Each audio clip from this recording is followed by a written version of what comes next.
muy buenos días, muy buenas tardes o quizás muy buenas noches, estimado oyente, según sea la hora y el país donde se encuentre. Reciba nuestro característico saludo pastoral al inicio del programa, de quien les habla, el pastor bautista Nikos Ricoy, emitiendo desde aquí, en Valencia, España.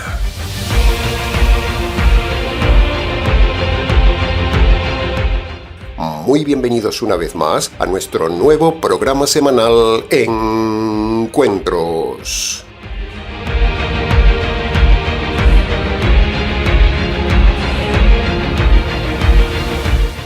Estamos ya, estimado oyente, en el penúltimo programa del estudio de esta serie intensa y profunda de la primera carta de Pedro. ¿Cómo pasa el tiempo?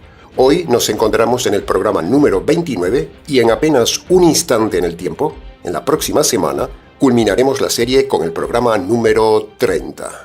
Han sido 7 meses y más de 12 horas de estudio expositivo, teológico e intenso, sumergidos en una de las profundidades más reveladoras de la palabra de Dios, el segundo dilema más trascendental de la existencia humana, el misterio del sufrimiento. ¿Por qué sufre el hombre?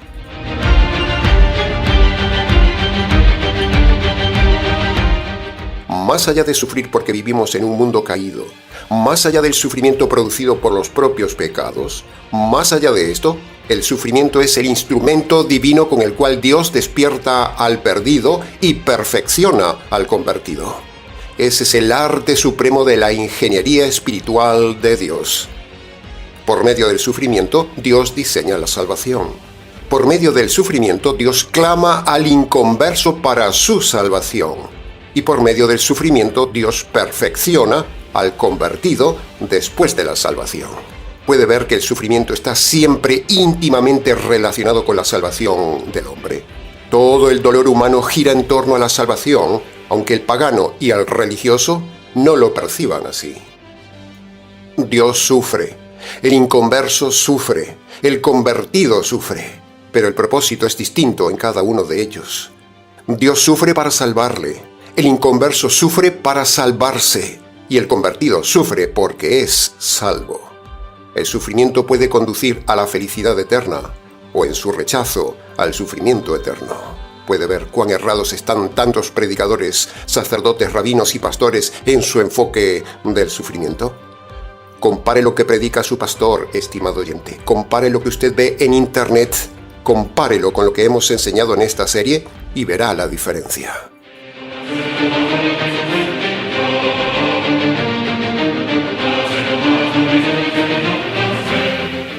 Cuando el Ministerio Tinajas toma un tema, lo enseña como nadie.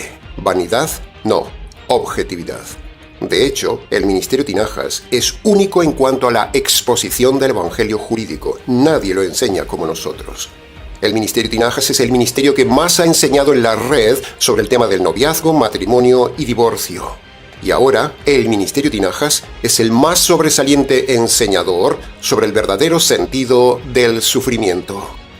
Los lobos vestidos de oveja escapan del sufrimiento, piden a Dios salir del sufrimiento, o piden a los santos o a María o a los diablos mismos librarse del sufrimiento. Los religiosos piden prosperidad, milagros y rezan por evitar el sufrimiento. Ese es el enfoque del hombre natural y del hombre religioso. Pero el hombre espiritual, el convertido, recibe, comprende y acepta el sufrimiento. No es masoquismo lo que enseñamos, estimado oyente, no. A nadie nos gusta sufrir, solo que el convertido en el Ministerio Tinajas ahora comprende el verdadero enfoque y sentido del sufrimiento y lo acepta tal como Dios le manda que lo acepte. Ahora, como ya dijimos en su día, la Biblia manda que el hombre acepte el sufrimiento y reflexione sobre el sufrimiento. Pero, hay otra enseñanza universal más sobre el sufrimiento. Y ese principio universal bíblico lo muestra Pablo en 1 Corintios capítulo 7, versículo 21. En ese pasaje vemos que hay alguien que está en una situación de aflicción dura. Es esclavo. Y eso era duro, muy duro. Pero Pablo dice: si puedes librarte de esa aflicción, líbrate. Ve, ahí lo tiene. Si el Señor le envía una aflicción, primero reflexione, no proteste, medite sobre la aflicción, Recuerde que es la voz de Dios y luego de reflexionar trate de salir de esa situación si puede. Pero si el Señor lo encierra y no puede salir del dolor, entonces cambie su mentalidad, acepte la aflicción permanente y reflexione. Aprendan esto aquellos que nos acusan de masoquistas. No nos gusta el sufrimiento, tratamos de salir del sufrimiento, pero si no podemos salir del sufrimiento, aceptamos el sufrimiento. El hombre, en lugar de dejarse instruir por el dolor, reniega del dolor, cuestiona a Dios por el dolor y busca salidas equivocadas y rápidas del dolor, ofendiendo al Señor, pero ahora vemos el sufrimiento como una bendita revelación teológica de Dios. El sufrimiento tampoco es abandono de Dios, estimado oyente, se lo repito. El sufrimiento no es abandono de Dios a usted. Mucha gente lo piensa, convertidos incluso lo piensan. Dios me ha abandonado, pero no es así. Dios no abandona nunca al hombre. Cuando alguien levanta el puño y pregunta en rebelión diciendo, ¿dónde estaba Dios cuando murió mi hijo? ¿O dónde estaba Dios en mi dolor? La respuesta es solemne y terrible para usted, estimado oyente rebelde. Con la muerte de su hijo, de su esposa o de quien sea, Dios estaba en el mismo lugar en el que estuvo cuando el Hijo de Dios fue destrozado bajo el peso de la ira y la justicia divina por sus pecados. ¿De qué se queja, estimado oyente? Ahí estaba Dios, en el trono de Dios, ajusticiando a su hijo por causa de un rebelde delincuente como usted, matando a su hijo por usted. Pero de eso usted no se quejaba. No proteste por el sufrimiento, estimado oyente, porque esa protesta le condena. Aún la muerte de alguien cercano es para su bien, aunque usted no lo comprenda. El sufrimiento es el grito de Dios al inconverso, que está demasiado sordo por la música del mundo, por la vanidad de su vida, por el estrés de su trabajo, por el ansia del dinero, por la televisión, el fútbol o por la vacía charlatanería de sus fiestas y pasatiempos. Dios usa el sufrimiento para llamar la atención del hombre inconverso porque el hombre inconverso no escucha la voz de Dios. El sufrimiento es el lenguaje de Dios, estimado oyente. Entonces usted me dirá, Pastor, me gustaría que Dios me hablara de forma personal. Bueno, Dios ya lo hizo, estimado oyente, y nadie le hizo caso. Dios vino y le habló a la gente personalmente en su idioma, ayudó a la gente, enseñó a la gente y la gente no le escuchó. ¿Y sabe una cosa? Usted haría lo mismo. Por eso Dios decidió hablar ahora a la gente por medio del sufrimiento, la única forma de que usted atienda el llamado de Dios. La gente no hace caso de la palabra de Dios. La gente no hace caso de la conciencia y el razonamiento que les dio Dios. La gente no entiende el grito de Dios en la naturaleza. Entonces, Dios decide hablar al hombre inconverso donde más le duele, con el sufrimiento. La carta de Pedro me ha enseñado que el sufrimiento no destruye a la persona. Dios no abandona a la persona. Dios no apaga la fe de la persona. No es un encierro en la desesperanza, sino que el sufrimiento en la carta de Pedro revela un nuevo lenguaje de Dios y revela el corazón cercano de Dios al hombre. Bendita sea esta revelación que nos ha sido dada del sufrimiento. Bien, habiendo recordado esta introducción, vayamos entonces ya al estudio de hoy.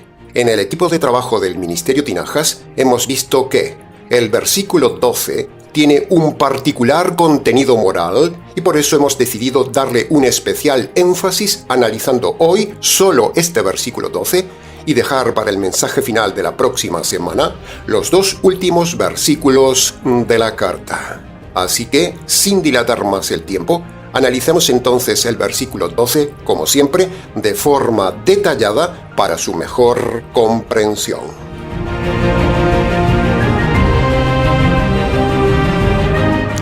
Entremos entonces en el análisis, comentario y enseñanzas del versículo 12, que, de forma parafraseada, dice así: Con la ayuda de Silvano, a quien considero un hermano fiel, les he escrito brevemente esta carta para exhortarles y confirmarles que el sufrimiento es parte de la verdadera gracia de Dios. Manténganse firmes en ella.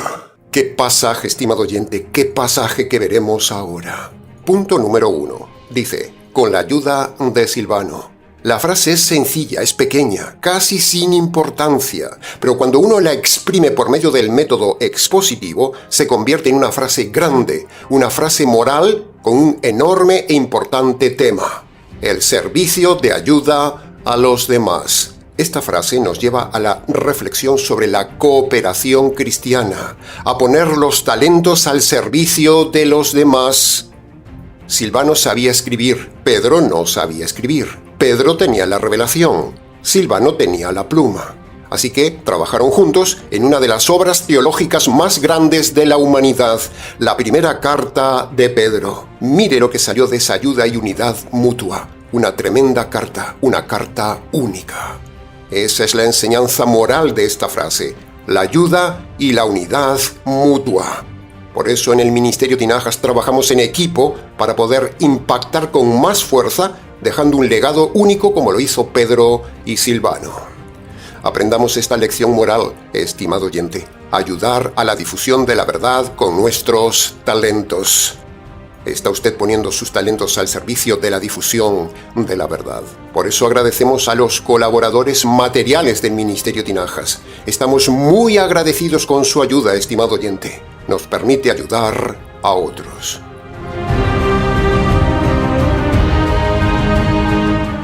Pedro y Silvano nunca supieron la dimensión de su ayuda a lo largo de los siglos. Ellos trabajaron, pero no vieron el resultado de su trabajo. Sin embargo, sin saberlo, dejaron su tremenda impronta escrita para la humanidad. Y nosotros queremos hacer lo mismo, estimado oyente, dejar también esta impronta grabada en Internet a toda la humanidad. ¿Ve qué maravilloso es el estudio expositivo? Cuando parece que una frase como esta no tiene ningún valor, si usted se sumerge en ella, fíjese la dimensión de esta frase. Con esta frase, el Señor nos dice: pon al servicio de los demás tus talentos para difundir mi verdad. Y el detalle singular de todo esto es que Silvano no solo ayudó a Pedro, sino que también lo vemos ayudando a Pablo. O sea, este varón era ejemplarmente trabajador para el Señor. No estaba pensando en sí mismo, no estaba pensando en camas, no estaba pensando en hijos, no estaba pensando en familia, en la buena vida, en prosperar. Silvano era un joven dispuesto a ayudar y ayudó nada menos que a 2 apóstoles. ¿A cuántos está ayudando usted, estimado oyente, para difundir la verdad? ¿A cuántos? Por cierto, ¿nos está ayudando? Si nosotros le estamos ayudando, ¿usted nos está ayudando? ¿Usted imita a Silvano?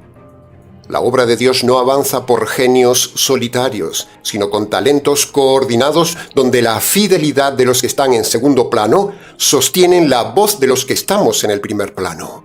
Así que damos muchas gracias a los que están en segundo plano. Usted me escucha a mí, estimado oyente, pero detrás de esta voz que les habla cada semana hay un equipo de trabajo de silvanos y silvanas trabajando para usted. Por eso agradecemos al equipo de trabajo del Ministerio Tinajas y al grupo de colaboradores fieles que sostienen este canal. Muchas gracias a todos los silvanos y silvanas del Ministerio Tinajas.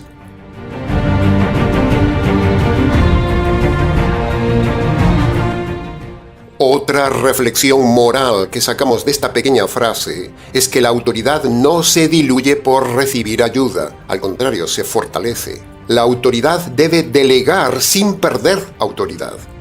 Y aquí podríamos entrar en la importancia de un líder que delega y confía parte de su trabajo a personas fieles y talentosas que le ayudan y a las cuales se puede delegar y honrar.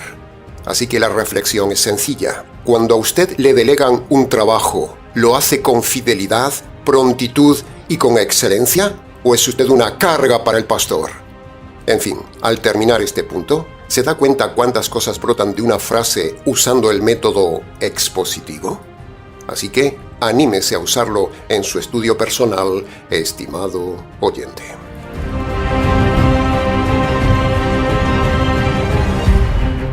Punto moral número 2. Silvano es llamado hermano fiel. La ayuda no solo debe ser competente, sino confiable. ¿De qué sirve tener en el Ministerio Tinajas, por ejemplo, un buen contador si es vago, irresponsable e incluso deshonesto? ¿De qué sirve? La iglesia se edifica sobre el talento y también sobre el pilar de la confianza. En el ministerio Tinajas hay dos pilares fundamentales en el trabajo. Primero, la unidad en la fe. Todos tenemos el mismo evangelio y la misma doctrina. Y el segundo pilar es la confianza absoluta en el otro, en todo el ministerio. Por lo que vemos, Silvano disfrutaba de la confianza de dos apóstoles. Se da cuenta qué honor, y ese honor hacia Silvano quedó registrado en las páginas de la Biblia por siglos. ¿Cuánta gente confía en usted, estimado oyente? ¿Se puede confiar en usted? ¿O cuántas veces usted ha decepcionado a su pastor, a su jefe, a sus padres o a sus profesores? ¿Cuántas veces no ha sido fiel en su función o en su responsabilidad? ¿Sabe que eso es pecado? No ser fiel a una tarea es pecado. Cuando le confían algo, usted tarda, es impuntual, es mentiroso, es dejado, la gente ya sabe y ya conoce que usted es poco trabajador. ¿Cómo es usted, estimado oyente, en su forma de trabajar y servir? ¿Sigue usted el modelo de ser fiel como Silvano o usted es como el mundo latino? ¿Es usted fiel en su trabajo tanto secular como eclesial?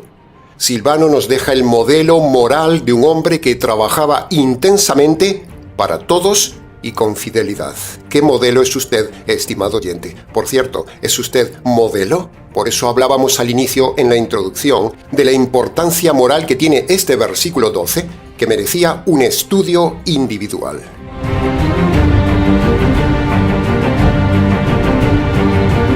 Pedro está rindiendo honor a los invisibles. La gloria no se amontona en un solo hombre, se reparte entre varios hombres. Hay que reconocer y agradecer a quien nos ayuda. Y yo estoy muy agradecido a todo el equipo de trabajo del Ministerio Tinajas. Y así lo hacemos desde siempre en este ministerio. Somos agradecidos, somos cooperantes, somos ayudadores. Reconocemos siempre la ayuda de muchas personas para que otros reciban la verdad. En el Ministerio Tinajas se enseña la preciosa teología del nosotros. En el Ministerio Tinajas buscamos silvanos porque hacen que el Evangelio viaje hasta los confines del planeta.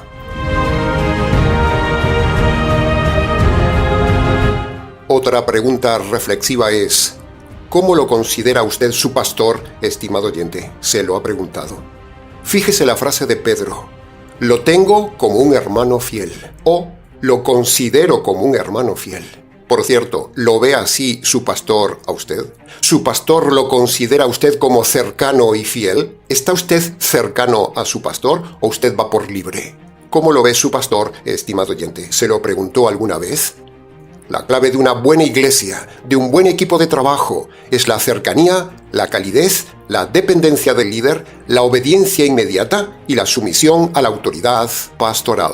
¿Está siendo usted un silvano o una silvana? No estoy diciendo si usted está metido sirviendo en una iglesia, no. Si usted está en una iglesia, ya no es convertido, es un religioso, eso no vale de nada. Lo que le estoy preguntando es si usted está metido en la verdad, sirviendo con otro en la difusión de la verdad. Piénselo.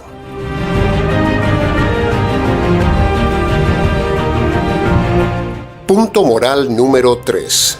Otro punto moral importante es la virtud de la fidelidad. Pedro añade el calificativo fiel para hablar de Silvano. La fidelidad es una virtud muy escasa, estimado oyente. Significa hasta el fin. Un hermano fiel es aquel que no abandona cuando la carga se hace pesada o no se va cuando no le gusta la corrección, no se esconde cuando la verdad le incomoda. La fidelidad es una virtud moral muy escasa, solo para valientes, tanto a nivel de iglesia como a nivel matrimonial. Los fieles son una especie humana escasa en vías de extinción. La mención de alguien fiel nos recuerda que también existen personas infieles. Pedro honra públicamente a Silvano como fiel.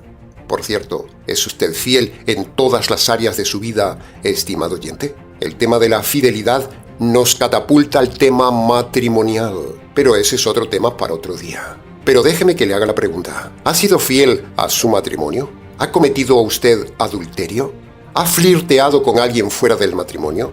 ¿Se ha divorciado? ¿Se ha recasado siendo divorciado? Si usted ha sido infiel, divorciado y recasado, usted está bajo condenación y le espera el sufrimiento eterno. Pero hay esperanza por medio de la conversión, por medio del Evangelio.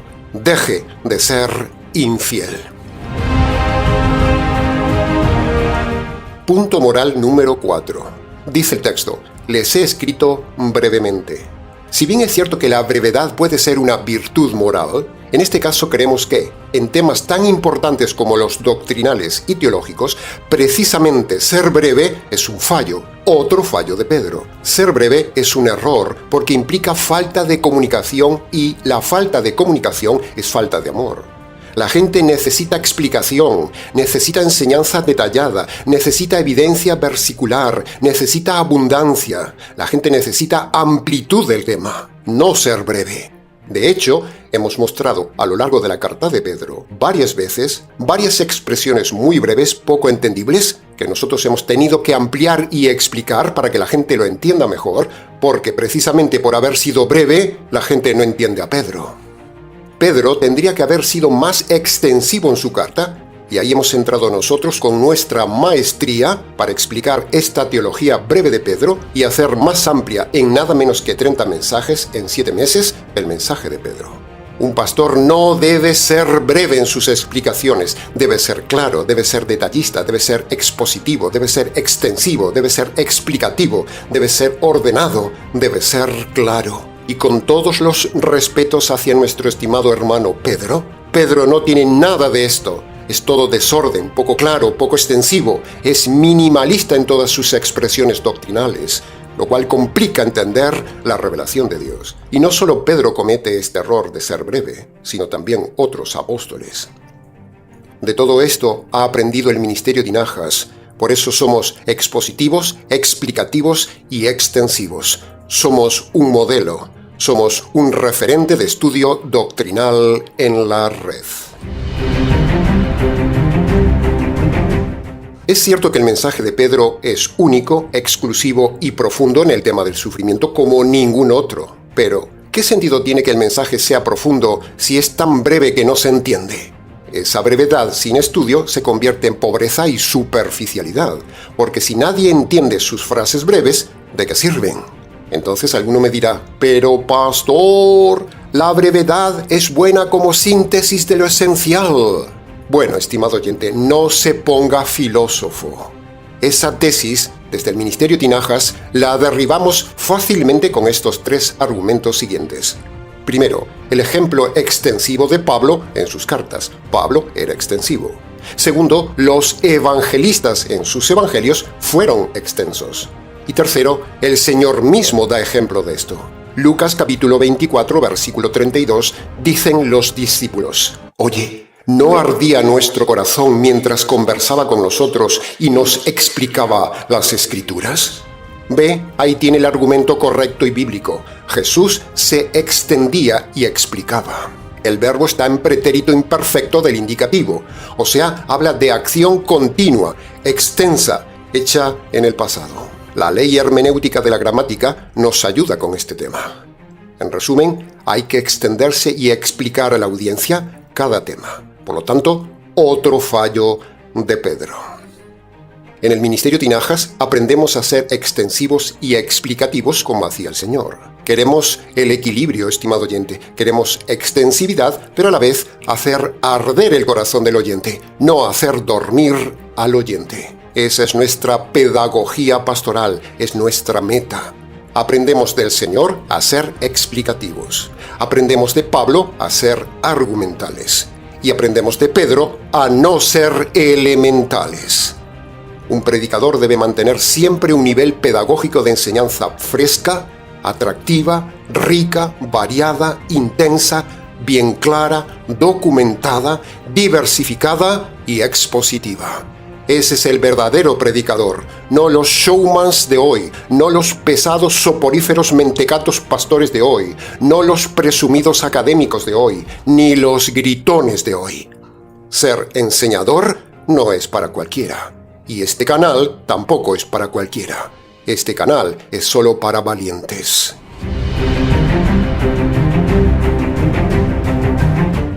punto moral número 5. La siguiente frase dice: para amonestarles y confirmarles.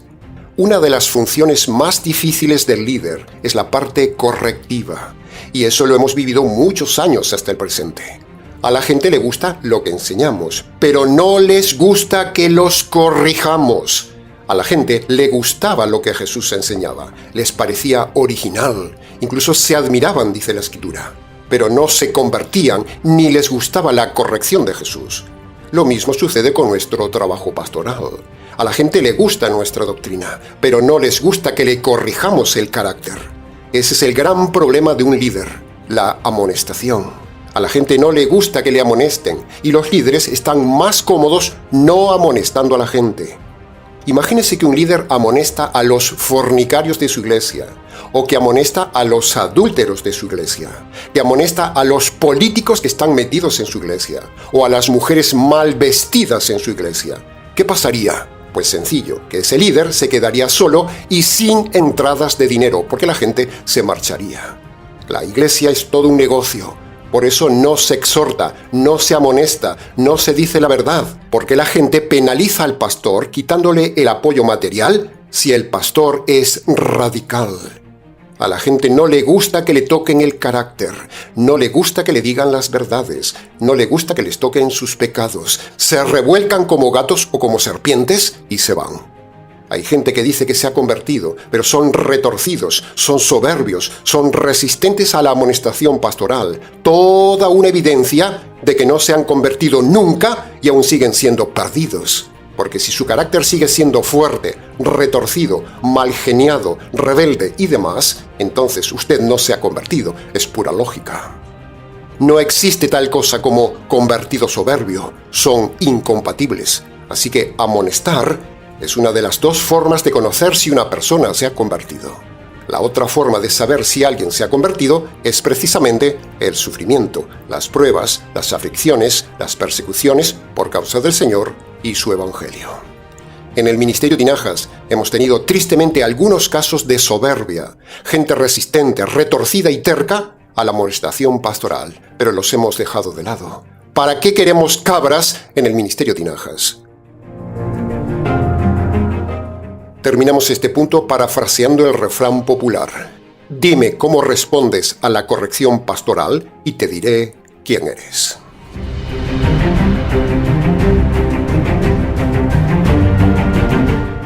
Una de las astucias muy sucias de la gente es que cuando no les gusta algo que dice el pastor, dejan de dar como forma de penalizar, como forma de castigar al pastor, y es un acto muy sucio, es un acto de maldad, sin darse cuenta que con eso están acumulando ira para el día del juicio de Dios. Ser líder radical no es para cualquiera, estimado oyente.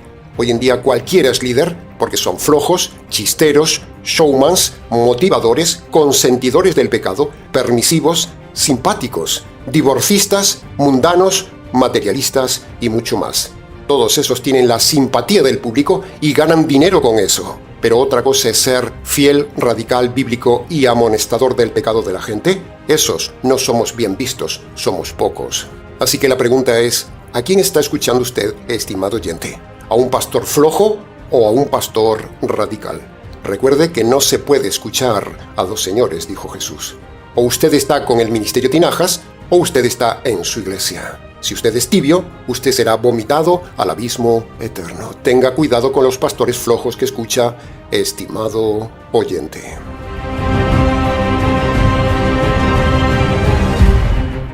Bien, continuando con el análisis del texto, vemos que Pedro ha escrito amonestándoles, tal como decíamos antes. Entonces nos preguntamos otra cosa.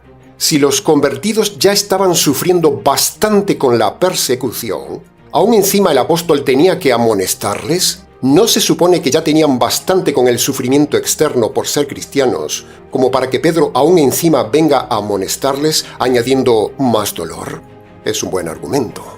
Bueno, eso mismo sucedía también con la iglesia de la Carta de Hebreos. ¿Eran cristianos? Sí. ¿Eran convertidos al Mesías? Sí. ¿Eran sufrientes? Sí, claro. ¿Eran valientes? Sí, a tal punto que estaban en la cárcel, a punto de ser muertos, de quedarse sin sus propiedades. Pero, el apóstol en la carta a los Hebreos, como Pedro aquí, aún encima del sufrimiento externo que tenían, los corrige severamente varias veces en la carta. Eso nos enseña que, aunque alguien esté sufriendo por el Señor y su Evangelio, eso no quita que a la vez tengamos también que amonestarles en su carácter. ¿Se da cuenta del tema, estimado oyente? Por eso uno como pastor entiende lo que dice aquí Pedro, que la persecución por ser cristiano no anula la exhortación personal. Entonces la pregunta que se impone es, ¿cómo está usted respondiendo a la exhortación pastoral, estimado oyente? Incluso Pedro también fue reprendido, tanto en conducta como en carácter por el Señor mismo y por Pablo. ¿Y cuál fue la respuesta de Pedro, el hombre de carácter fuerte? ¿Cuál? Pues precisamente fue la humildad, porque la humildad, dijimos el otro día, no tiene nada que ver con el carácter. La humildad es aceptar siempre la verdad.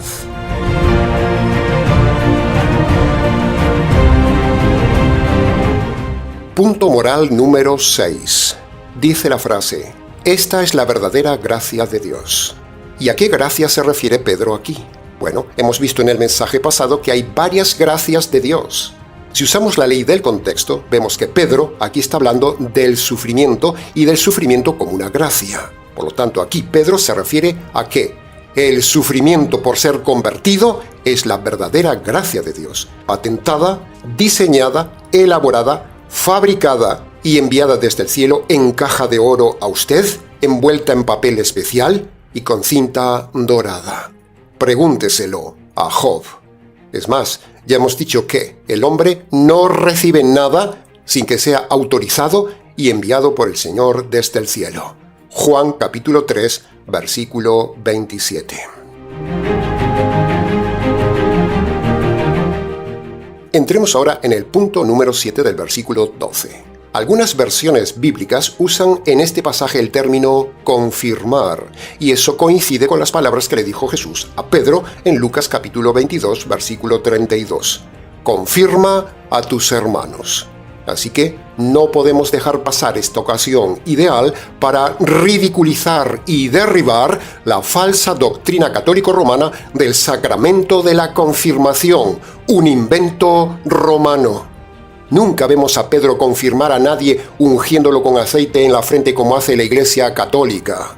El rito inventado de la confirmación católico-romana no tiene nada que ver con la frase del Señor dicha a Pedro, confirma a tus hermanos, no tiene nada que ver.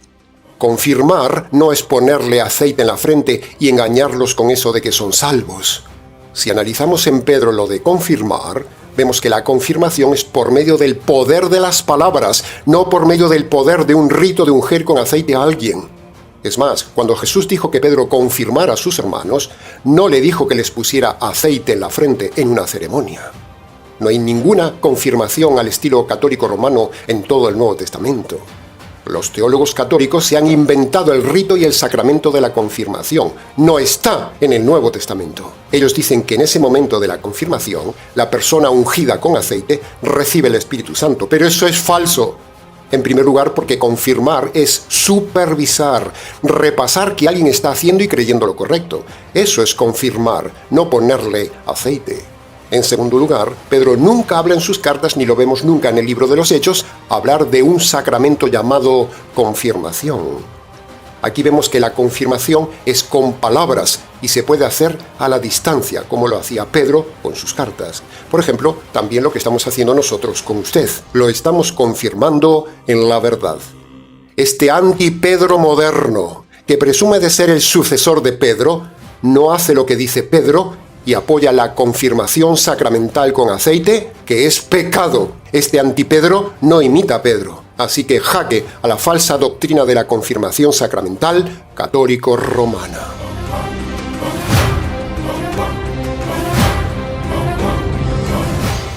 Punto moral número 8. Dice, manténganse firmes. La última exhortación de Pedro en este versículo 12 es un llamado solemne y apoteósico que corona toda la carta de Pedro. Manténganse firmes en el sufrimiento. ¿Qué predicador enseña esto, estimado oyente? Nadie. Todo el mundo le enseña a escapar de sufrir, no a mantenerse en el sufrimiento. Así que, estimado oyente, si no puedes salir de las aflicciones, manténgase firme en ellas, porque son un don inmerecido que usted no merece, pero que Dios le permite y le catapulta a un mayor peso de gloria. Cuanto más sufrimiento padece el convertido, más gloria, más premio, más honor, más galardón, más posición de autoridad tendrá en el reino de los cielos. Manténganse firmes en la gracia del sufrimiento, estimados oyentes del Ministerio Tinajas, como nos hemos mantenido nosotros durante toda la vida, a pesar de todas las aflicciones. Manténganse firmes, no renieguen. Si es posible, si el Señor le permite, salga de la aflicción. Pero si Dios le impide salir, entonces ya no intente salir de esa gracia. No ore para salir de esa gracia. Manténgase ahí firme en esa gracia y un día recibirá la corona de gloria. Pedro nos dice que esta es la verdadera gracia, soportar el sufrimiento frente a cualquier enseñanza filosófica o religiosa falsa que nos hace escapar del sufrimiento. Y de esto tienen mucho que aprender la secta de Pare de Sufrir, los de sanidad, prosperidad y milagros. Jaque a estas sectas.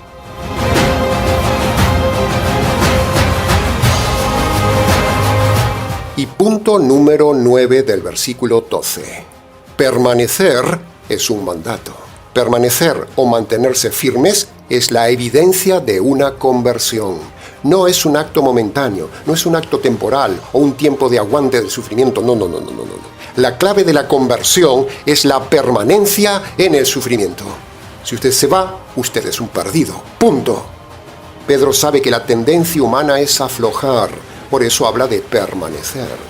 Es el mismo lenguaje duro de Juan en 1 de Juan capítulo 2, versículo 19. Salieron de nosotros porque no eran de los nuestros. Porque si hubiesen sido de los nuestros, habrían permanecido con nosotros.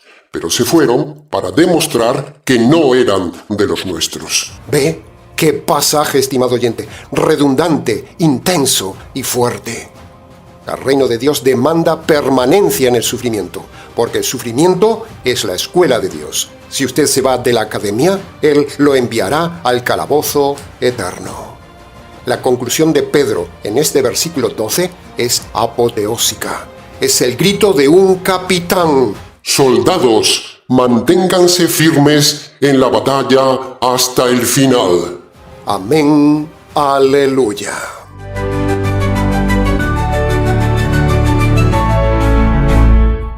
Ahora, habiendo llegado ya al final del programa, no podemos cerrarlo sin redirigir el tema de hoy al punto clave que no puede faltar nunca en ningún mensaje: el perdón de los pecados y la salvación de su alma. Así que, para que usted sea perdonado de no ser activo en la obra del Señor, para que usted sea perdonado de su comodidad de no trabajar con los que trabajan, para que usted sea perdonado por estar en una iglesia que no tiene la verdad, para que usted sea perdonado por meterse a enseñar cuando no sabe enseñar, para que usted sea perdonado de su flojera espiritual y de su infidelidad espiritual, para que usted sea perdonado por no valorar la verdadera gracia de Dios que le ha dado, el sufrimiento, para que usted sea perdonado de todos los pecados que le hemos mostrado en este mensaje, para que usted sea perdonado de todos estos pecados y otros muchos pecados más que usted ha cometido en su vida desde su juventud hasta ahora. Usted debe obedecer los dos requisitos que manda el Señor Jesús en Marcos capítulo 1, versículo 15, como decimos siempre.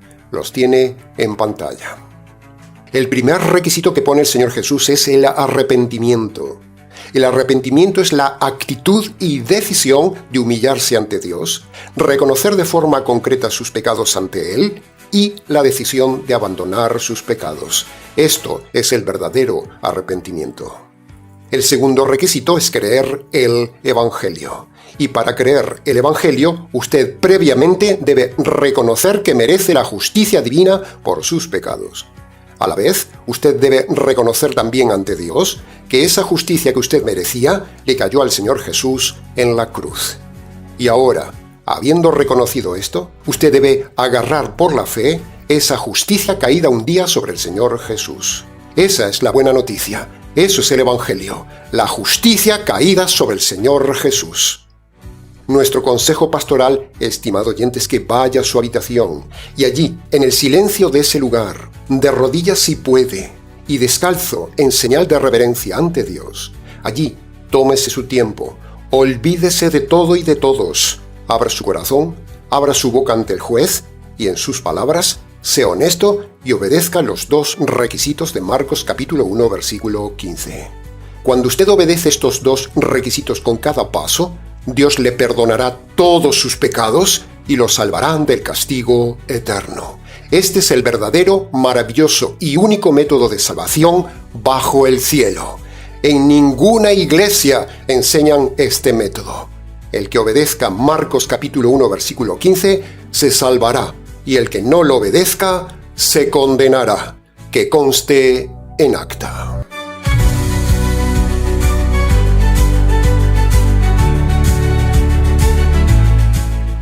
Bien, una vez más se nos ha ido el tiempo del programa, estimado oyente. Le dijimos al inicio que este tema era un tema especial y moral, y lo ha sido. Mucho más se pudo haber dicho del tema, pero creemos que con lo dicho ha sido suficiente para su enseñanza y su reflexión. Para preguntas de algún tema, escríbanos.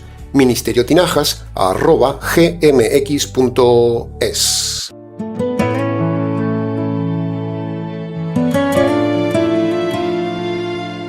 A Él sea la gloria, pues el Señor ha puesto la medida en mi sufrimiento. Aunque yo sienta que no termina y que es muy grande, mi hermano Pablo me anima en las Escrituras, recordándome que sí puedo soportarlo. Mi pastor me ha enseñado a no quejarme y no murmurar. Y mi hermano Pedro me anima con su dulce frase: es solo un poco de tiempo. Las palabras de mi amado esposo del cielo me animan en medio de la prueba. Ten presente que esto que te envío es poco comparado con la gloria preparada. No habrá enfermedad, ni llanto, ni dolor. Yo mismo te daré puesto y premio en el reino de los cielos. Yo te he dado la medida en tu sufrimiento para probar tu fe y moldear tu carácter. Te fortaleceré en tu alma por cada prueba superada. Cada una te hará más fuerte, más experimentado, más preparado. Subirás un grado más en esta academia del sufrimiento, en la cual yo mismo te inscribí. Te tomaré, te llevaré, te daré premio en mi reino y entenderás que todo tu sufrimiento fue la preparación perfecta para establecerte en mi reino. Ese poco de tiempo en la tierra será poco comparado con el tiempo eterno conmigo. Bendito sea mi Señor, mi amado esposo del cielo. A ti, amado y Señor mío, sea la alabanza y la gloria por los siglos de los siglos. Amén. Aleluya.